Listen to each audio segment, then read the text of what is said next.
Hey you guys, I wanted to talk about preferred customers versus associates because Tara has had two people come in as a preferred customer and not an associate, and it's holding her back from becoming a consultant.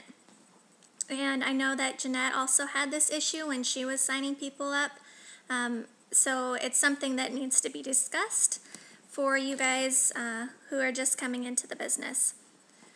So you want people to come in as an associate, and the reason is because one, you want to get your people paid right away, and they can't get paid if they're not an associate.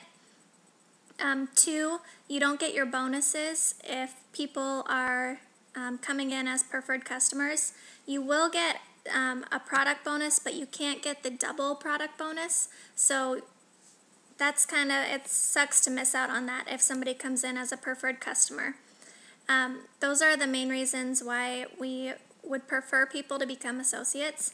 And the reason that this happens, in my experience, is one, if you're not enrolling people yourself, if you're having them go to your website and do it themselves, when it first pops up with the option for autoship, it kind of makes it look like they have to do a business, or they have to do the business end of it, and they don't, but they don't realize that, so then they choose other options.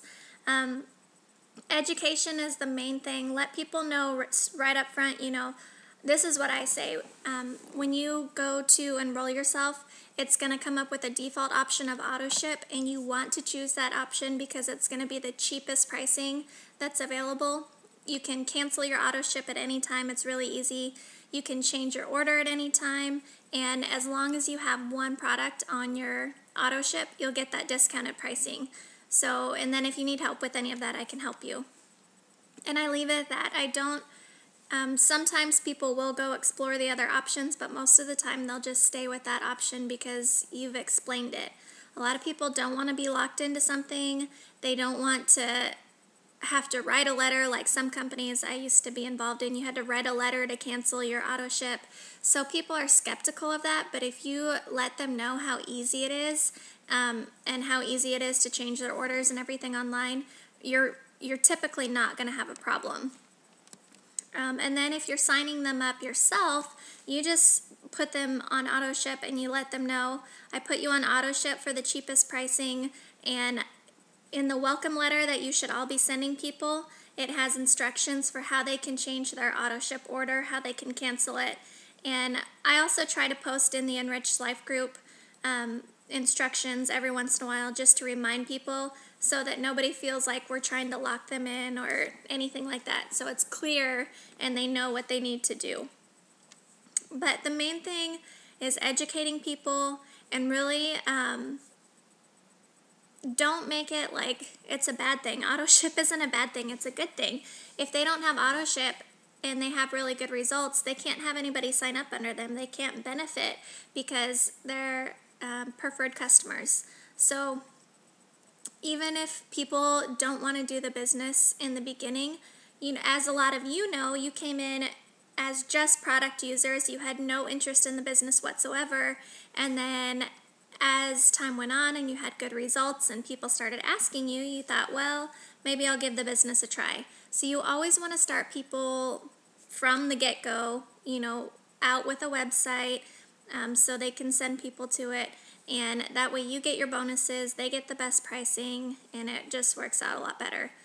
If you guys have any questions about this, or if you're running into this problem, typically there might be just like the way you're presenting it, or one little thing that you might be saying wrong that's kind of scaring people off, because I've signed up probably over 60 people on Isagenix, and I'd say about 4 of them were preferred customers. And because sometimes you can't avoid it because people don't want to give their social security number, and that's okay. But the other, I think half of them, 2 of them, switched over to associate when I let them know the difference between the two. So even if somebody does sign up as a preferred customer, let that be a learning lesson that maybe you need to change something next time, the way that you're presenting it. But also don't be afraid to just say, hey, would you mind switching this in the system, and explain the difference between the two. because all they have to do is just go in and add their social.